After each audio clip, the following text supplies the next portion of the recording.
Hello, everyone. My name is Suresh Ediga. This is our special ElectionWatch series, and in this episode, we're going to talk about the voter registration, the electoral votes, and the electoral voting machines, and also probably the NRI voting rights. And to talk about this very important aspect of elections is my dear friend, Mr. P.G. Butt, who I had the privilege of talking to maybe about 4 or 5 years ago, I think, on the very same topic. So it's a wonderful privilege to talk to you again, sir. Thank you, Suresh. Nice to be with you all. So Mr. Butt, before we get started, can you just, for the sake of our listeners, introduce yourself and what is your expertise in this area? Hello. I have, as Suresh said, my name is P.G. Butt. I'm a retired naval officer. That's a Navy natural day, and then I was in the software industry for 10 odd years. For the past about 9 years, I'm not doing any work specifically in any office.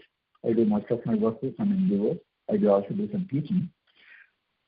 For the past 10 years, again, I have been analyzing the electoral rules of various states of the country, limited to rules which are available in English. It could account for about 10 to 12% of the total electoral rules of the country.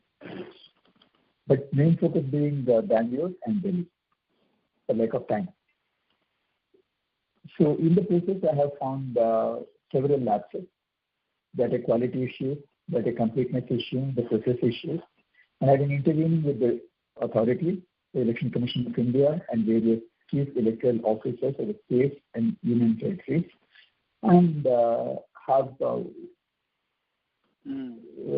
I'm happy that at least they're having some improvements, some corrections, and a lot more to be done. So that is in brief about me and my work. Okay, thank you. Now, I remember talking to you in, I think, 2011 or 2012, and you had shared several of the discrepancies that you just briefly mentioned, some of which I still remember, where the voter age was 0, or in some cases the voter age was, I think, more than 150. They were voter identification numbers were duplicated, and so on and so forth. Has the situation been improved in all these years? Yes. Let me sum it up. Some of the observed errors in the electoral rules have been corrected. For example, as you just mentioned, there have been people who are aged 4,000 years, 2,000-year-old people, or thousands of them 0 age. Those errors have been corrected, and I want to restate that these errors have mainly been in Karnataka. Other states have been far better in quality, data quality. So this kind of problems with ages, duplicated epic numbers, there are still where there is to be tens of thousands, by about hundreds, and so the obvious absurd errors have been corrected. And there is another big problem we had in Karnataka. When a voter record would be modified, it would effectively delete thousands of records. So the chief electoral officer himself agreed with me in a meeting in 2013. There were 10,000 voter records were maliciously or incorrectly deleted in a month period because of wrong process based on the poor quality software and the process followed by the people. Now instead of tens of thousands or even thousands, in one new version, I may find this kind of error in terms of tens or 100 plus, that's all. So that problem also has come down. Number of booths with more than 2,000 voters. Now the EVM has got a limit of 2,000 votes. The memory limit is 2,000. More than 2,000 votes cannot be cast in one EVM. We used to have some close to 100 booths in Bangalore, which are more than 2,000 voters. I quoted a typical case of Andhra Pradesh, where one booth had 5,000 plus voters. But the EVM itself cannot take more than 2,000. We have such situations. Now I do not find such cases. There is not a single booth with more than the maximum population in a booth now is 10,950 in Bangalore. So still, about 15% of the booths have got population more than what is prescribed by the ECI, which is 1,400 in urban booths, 1,200 in rural booths. There are booths, I would say, but it is manageable. It is not a big complaint from me now about the booth sizes. And one more problem we had was wrongly formatted epic numbers. Epic number has got a format of 3 alphabets followed by 7 digits. The large number of epic numbers used to be very differently formatted. Now most of them are corrected now. They got better format. So this is the kind of improvement that I do find because of our intervention. Now, when we say that these data issues have been fixed, is it that it's a one-time fix into the in the database directly, or has the software also been sort of made foolproof and newer versions of the software is in use right now? What exactly has happened behind the scenes to get this data corrected? They say that the software has been corrected. I don't have the normal citizen doesn't have a direct access to know, okay, we can make an RTI, which I have not done, but they claim that the software has been improved to take care of many errors, which I believe. And this is only the case with Bangalore, or you said you also worked or looked at the data for Delhi. Has the situation improved for Delhi also? Okay, the areas which you mentioned above earlier were mainly prevalent in Bangalore, Karnataka. This kind of areas were not there in other states and union territories. It was mainly in Karnataka. Okay. And is the polling booth population of 2,000, is that a countrywide ECI guideline, or was it something very specific to Bangalore? No, it is a countrywide. Okay. In the whole country, to manage the queue, to manage the, there is a time duration after one vote is cast. For another 10 seconds, nobody can cast the vote. And to avoid tampering of the booth, more than 2,000 votes cannot be cast in a booth. So these kind of guidelines are already given for the whole country. Okay. And such errors are also found, the large booths are also found in other states. Like I told you about Andhra Pradesh, it was very, very prevalent to have large booths, which also has been corrected there now. AP and Telangana, they have corrected. Okay. Now, in terms of are there any major issues that you would have wanted the ECI to correct, but they are still not ready for the upcoming 2019 elections? Yes, there are quite a few of them. I can classify them like this. So let us say like a quality issue. There are obvious wrong spellings in a name. When you say obvious, that is easy to detect, easy to correct. Sometimes because of the old keyboards are used by the data entry operator, the spelling keys get stuck. So for example, Suresh, it's my type, yes, you. So these kind of things are, they're obvious errors, very simple to correct. That is not being corrected. And another problem is that the same person's name is spelled differently in different places. Like now, if my name is mentioned as husband of my wife and father of my daughter, now the name is spelled differently in 2 occasions, which again removes some quality issue, some quality from the role. Similarly, same house is given different numbers. Like if my house is 123, in the next it could be mentioned as 123A. So when the entity is referred differently, especially if it's a named entity that we are to identify, it creates a problem. And there's also wrong relationships, wrong age and wrong sex mentioned even now. Like a male may be shown as a female as a male. And when they go to the booth, if the officer is diligent, he should not allow the person to vote. And it has happened several times. And wrong relationships sometimes because of the sex errors, like a male is shown as a husband of another male. There are some hundreds of such cases. Some of them may be typographical errors, some of them are because of the sex errors, kind of things. And hundreds of records are unreadable in the PDF file and in the database also. Unreadable characters coming, junk characters, jumbled text. That's a quality problem. And the other point which is brought out is the duplicate voters. There are a large number of duplicate records, which I will come to a little later, which continue, and new duplicate records are being created in every version. And nothing to do with the voters. And it is strange how these duplicate voters just enter. Like I see the people whom I know closely. In February, May 2018, there was a single entry for a person. But suddenly, in the rules published this month, I found 2 records for the same person. And I know that there is no application made by this person, and the extra names have come in. So there is something that is happening where duplicate names are being added. And this person is not at all politically affiliated to any party, he doesn't have any other thing. He is a typical software professional. And this is happening. So there are this kind of data quality issues. Another bigger issue, not bigger issue, another very serious issue is that synchronization of data. Now, what I mean by that is the Election Commission of India, Delhi, they got a National Voter Services Portal, NVSP. Now, the site looks neat and it is simple compared with the CEO site. CEO means Chief Electoral Officer for the state and duty. The ECI NVSP site looks much neater and seems to be, more user friendly. But the problem there is the data there is stale.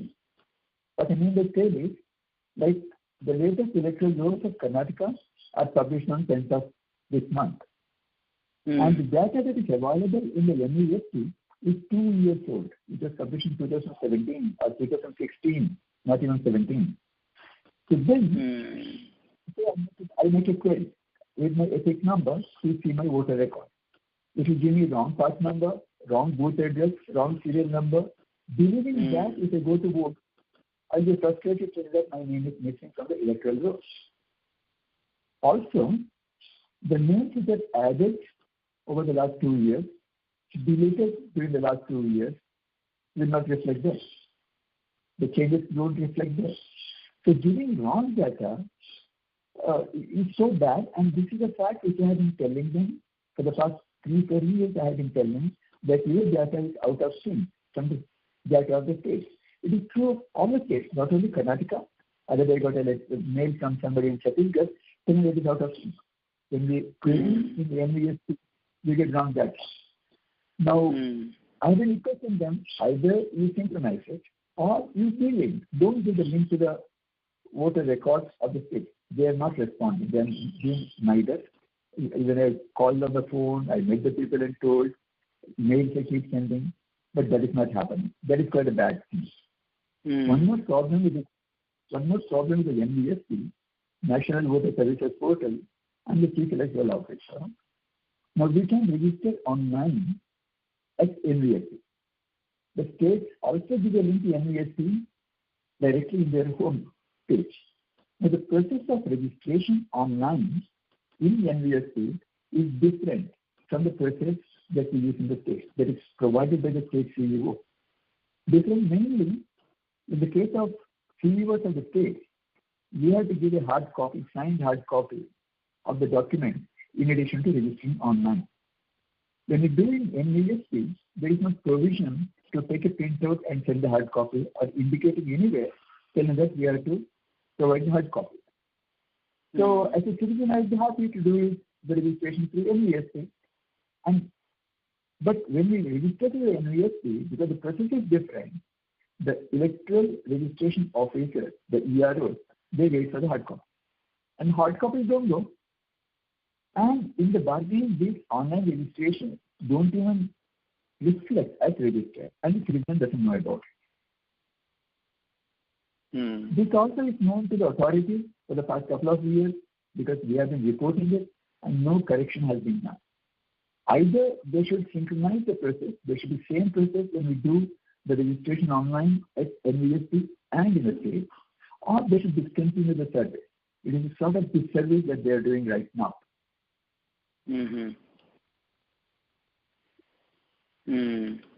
So, I mean, these issues continue to happen. So when you raise it to the election commissioner, what is their stance in terms of, why do these keep happening? Why can't they have like a permanent fix for these issues? Like one issue you said was about the old keyboards being used by this person who is entering the data.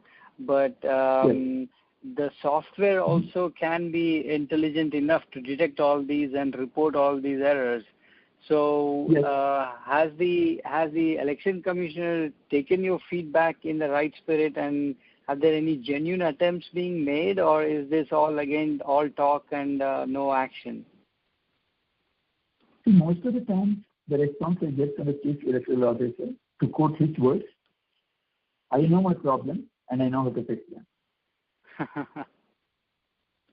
This he has told me several times. And 99% of the cases, my emails don't get any response. Phone calls, I'm stopped at the PES. Generally, I don't get connected to the officers anywhere in the country related to the election matters. And visiting in person becomes tiresome, and I don't get appointments regularly. Sometimes I do get, when I go, the general answer when I meet them in person is that, okay, we will listen to the matter. Or we know the problem, we know how to solve it. So in general, they have not been open for solutions. They have been defensive about their position. First is a denial, telling that there is no problem. When I feel that there is a problem, we say the problem with evidence, then we say, okay, we will look into that. And after that, following up, there is without cooperation from the other side, you know how difficult it is to get the things corrected. And every time we can't run to the court. For every small thing, we can't approach the court. Sure. Do you see, is Delhi any better when it comes to taking the feedback and taking some corrective measures, or they are also along the same lines? My experience is that they have been along the same line. Though when I went to Delhi and met the chief electoral officer, he was more friendly. He was not as defensive or as arrogant. But the actions did not speak for themselves of much correction. Now, just switching gears to another very important topic, at least for people living outside India. The Election Commission did say that now proxy voting is allowed. But in terms of how the actual proxy voting works, not many people understand this process. And I believe even the last date for registering, at least in Telangana, where the elections have been announced, is already over. But for the rest of the country, can you shed some light on those formalities and the process involved? I'm sorry, Suresh. I'm not knowledgeable enough about this area, and I did not study. I can't comment on it authentically. Okay, no problem. But then what I will do is that I will do some work on it and then mail to you with the details so that we can announce it in some other slot. Okay, that's fair. So going back to the electoral the voting machines, the EVMs. Yes. Have you had any interaction regarding the EVMs? Because I believe in the previous elections that had happened, mostly in the state assembly elections, there were some reports of where the EVMs have been tampered with and so on and so forth. Yes. So with the EVM, I have been in touch with Bharat Electronics, who design and manufacture the EVMs. And the EVMs are in full use since 2004 in the country. And though there have been several allegations and some court cases, not one complaint was proven to show that the EVMs were tampered. The physical security of the EVM seems to be good. It is not easy to get access to the EVM to tamper them physically. And remotely, nobody could prove that they could be tampered. And ECI invited complaining political parties a couple of times, throwing open the EVMs, now inspect for the whole day they are with you, but in my premises, inspect the EVMs and prove that you can tamper it.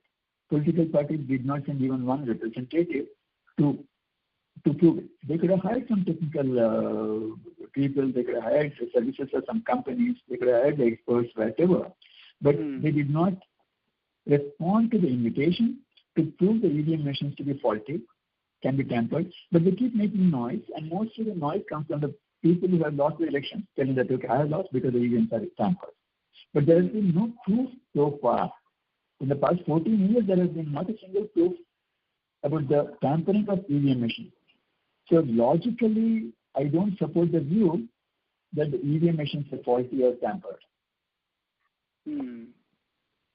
I mean, there were some media reports where they were saying that if you vote for one party, it was always going to another party and so on and so forth. So you think, you believe all those were, rumors or something that the other political parties were trying to deflect from the actual issue? I do subscribe to that view. If I complain about something, and if I believed in my complaint, I would go and inspect, I will go all out to prove it, technically and logically. Right. So there is an issue. But they're just complaining and they're not acting on it. It's not a natural way. And the VVPATs, right? Which seem to be another alternative for the voting machines. Yes. How do you see the 2019 elections going based on what you know and your interactions with the Chief Election Commissioner? Yes. Now, VVPAT is another effort to show that there is no tampering of the machine. It is strictly printed. They have done it for 10% of the machines also in the last election. The slips get printed to show that whatever button you have pressed, whichever party you have voted, the same party has been, the vote has been registered for the same party. That is for the citizens, for the voters to verify that the vote has gone to the right paper. And it has been working fine. So they will increase the coverage of the VVPAT to bring in confidence that the vote has gone to the person, to the candidate whom I voted, the button which I pressed. So that is another good exercise to build confidence. Okay. And it has been working fine. There has been no report of it malfunctioning. All right. So in terms of preparedness, how prepared you think the Election Commission is to conduct these very important elections? At least you can speak from the Karnataka. Yes. The preparedness in multiple ways, starting with the electoral rolls itself, the proper registration of the electors, and deletion of fake entries, duplicate entries, etc. Now let us come to the quality of electoral rolls right now, not in terms of the data quality or the data completeness. Let us consider the validity of the data itself. Number one point which I have been bringing up for a couple of years is that the electoral rolls of Bangalore, to be specific, are bloated. How do I say this? The municipal corporation, or the BBMP, what we call Brihat Bangalore Municipal Corporation, has told that we have got 13 million people in Bangalore. The population of Bangalore is 13 million. And in the voters, we have got more than 9 million voters. Now, elected to population ratio, as per this, is close to 70%. Now, census report of 2011 states that 41.1% of Indian population is below 18 years. So even if every eligible person is registered as a voter, which you know is not true, but even if every eligible person 18 and above is registered as voters, we can have only 7.78 million voters. So there is 1.2 million entries which are not legal in the electoral roll. Now, what can be wrong? One, the census report can be wrong, telling that 41% of the population is less than 18%. In this case, the entire planning and budgeting of the country goes for a six. Because a lot of planning and budgeting happens based on the population. If you don't press the census, there is a far serious problem for the country. Or the census report is for the whole nation, telling that 41% is below 18. Bangalore may have only 30%. But is that possible? Most unlikely that such a difference in the demographic distribution in age can happen for Karnataka as compared to the nation. That also doesn't seem proper. The other possibility is that there are a large number of dead voters in the electoral roll, which is true. Lakhs of duplicated voters, which is true. People are shifted and not qualified to be voters in a particular place, they continue to be there. And large number of fake entries are in the electoral roll.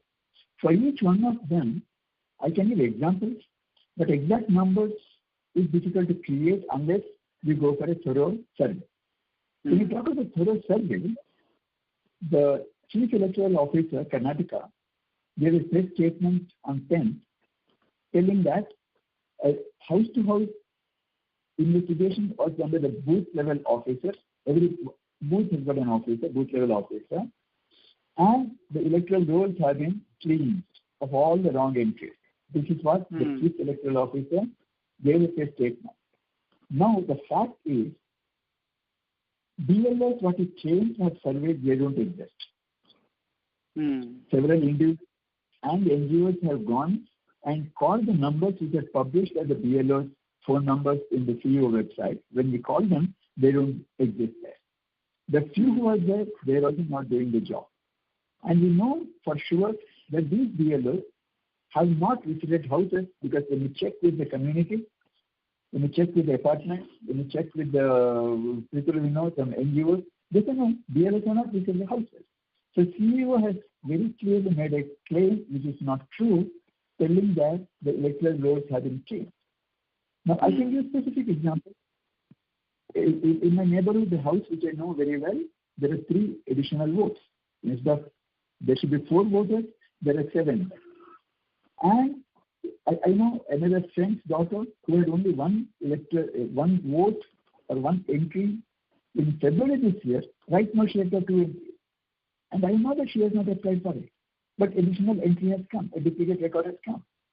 So time and again what we find is that there are several dead voters not removed from the rolls, though the CEO claims that they have been removed.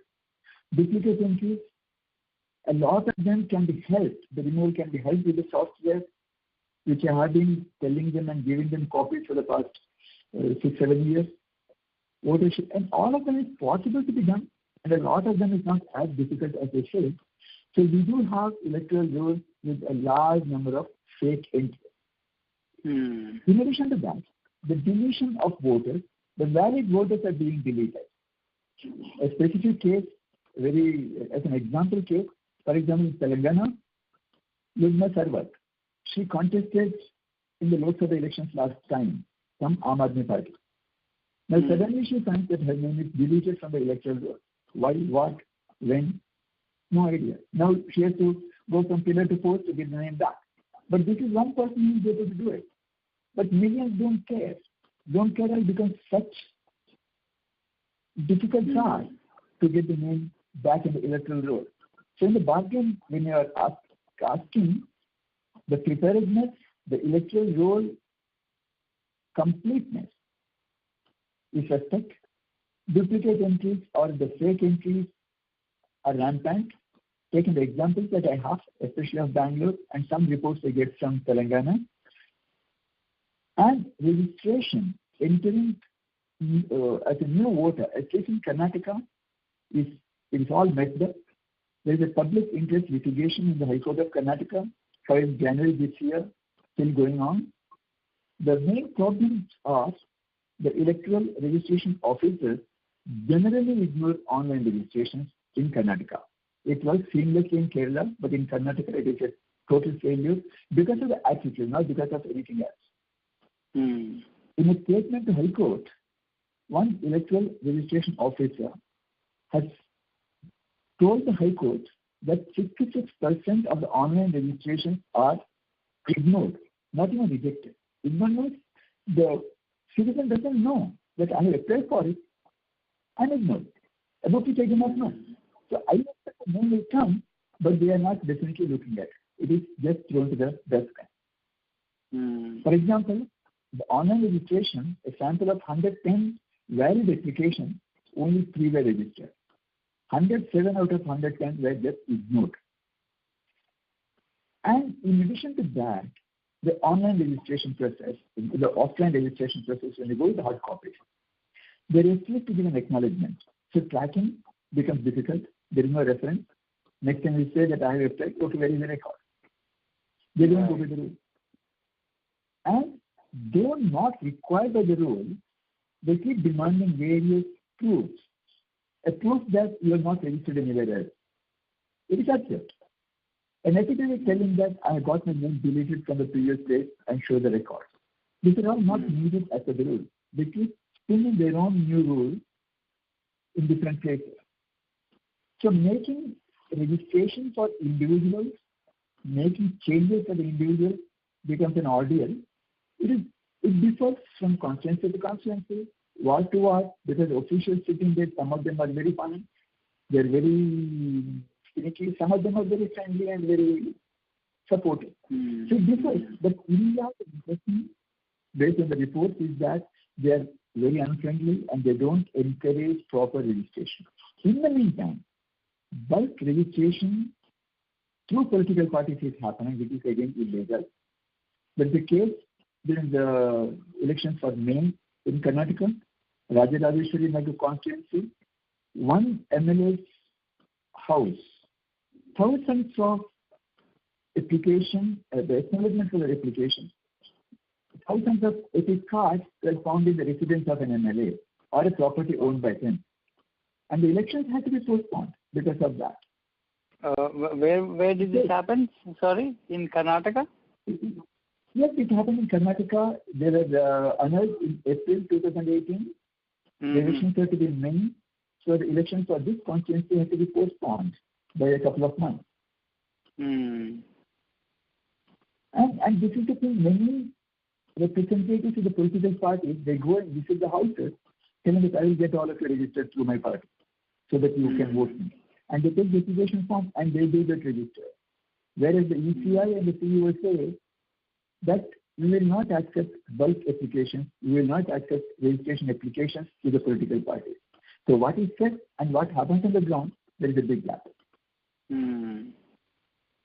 One more thing that I've observed is that the CEO site with a list of requests for registrations and deletions. And they're approved or rejected, whatever. And they don't tally with the electoral roll. For example, if I see in the list that my application is approved and this is the part number, if I go to the part number, I don't find any. And if it says that this voter has been deleted as per request, when I go to the electoral roll, I still find the name. Not many cases, maybe thousands in terms of in millions, but still it is not a high quality system. There is no syncing between various parts. So these are the things about the preparedness part of it, mainly looking at the electoral roll, quality aspects and the completion aspects. My main concern is that, what happens is that whenever illegal entries in the electoral roll, then we will say a very low turnover is reported where actually the turnover is much higher. Like we got so many illegal entries. If the turnover is high, there is a big concern. That means that illegal entries have cast votes. If the turnover is low, then it is misinterpreted, telling that the voter apathy, citizens don't care, urban, educated, middle class don't care. So this kind of demoralizing statements are made by various authorities, the media, etc. So either way, anything that is wrong when identified should be fixed, and instead of fixing, they go defensive. I think you briefly touched upon, the aspect of if a voter finds his or her information wrong, how difficult a process it is to get it corrected. But in terms of, educating the voters, there are a couple of questions. If if he or she is a potential new voter and his or her information is missing, what is the easiest way to get things done? And the other question related to that is, if a voter finds his or her information to be wrong, again, what is the easiest way to get the information corrected? Or more important, if they followed the procedure and yet they're not getting the response, what is the best way to escalate this and get it fixed?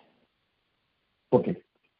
If the name is missing or if the data is wrong, the procedure is to again file the terms used by the ECI is claim and objection. Claims means I claim to be a voter. I have to register again if the name is missing. There is no provision or there is no practice of undoing the deletion. They require, as per the current practice, for the past 10 years I have been observing, as per the current practice, the name is deleted even because of their fault. The person who gets punished is a citizen, so we have to apply again as a registration. Follow a normal procedure. The pain points which I mentioned, they continue to be so for illegal deletions as well. Similarly, if there is a duplicate entry, I have to make a request to delete the duplicate entry, which seldom people do, or the dead people, deletion. The problem, the reality is that the action has to be taken by the election authority. The same people who have created the mess, they have to correct based on the input from the citizen, which depending upon the heat they have, depending upon their the bosses, what is told, they act. Sometimes they act strict, act well. Sometimes they continue to be defensive and arrogant. Like in Bangalore, if you see, some constituencies you will find very good response, good number of registrations, good number of corrections. In some of the constituencies, you find hardly any activity during the same period. Okay. Is there anything the voter or the ordinary citizen can proactively do something to find out? Similar exercise, not as exhaustive an exercise that you are involved with, but is there anything at a more simplistic level where the voter can proactively do something to identify these issues before it's too late in the game? Absolutely. The CEO site, and when we say we should not go because they have stale data. The CEO means the Chief Electoral Officer website provides a specific search for the records either by name or by the epic number.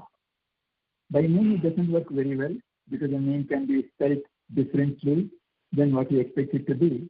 And even if there is no fuzzy search, even if there is a single edit distance in the screen that we enter as a name or the relative name, relation, we have to enter a large number of things. Even if the smallest error, which is a record not found, and there is no support to search when you search the name. But if I do have an epic number, searching the epic number is quite fine, and you will get a report whether if the record is not, it will say record not found. Otherwise, it will give a complete report. So this is one thing which is available.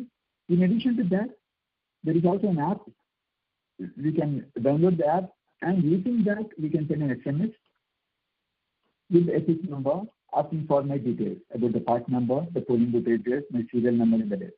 That facility is available. It is being used by the people who regularly use the internet or regularly use the smartphone. Some people do use it.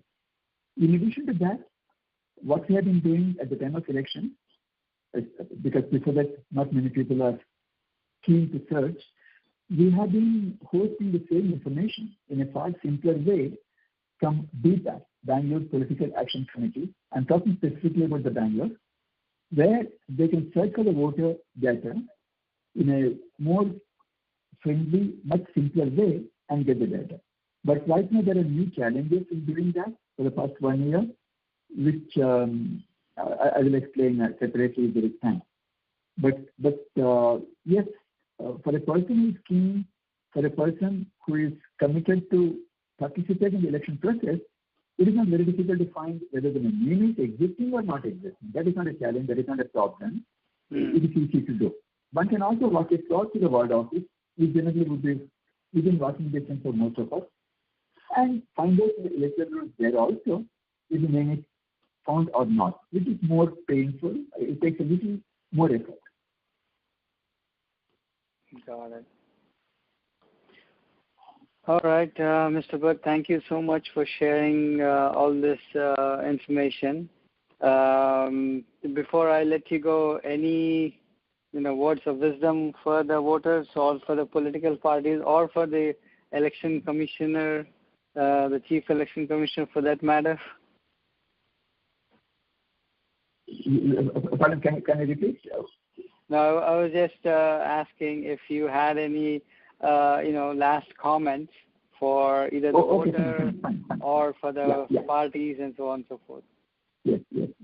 No, my request for the voters is that, as we just discussed, please, every time new electoral rules are published, it is publicized in the newspapers telling that new versions have come, check whether your name exists in the electoral roll or not.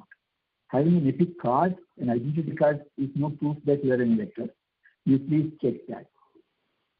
For the Election Commission, Chief Electoral Officer, my request has always been, which continues to be, don't be defensive.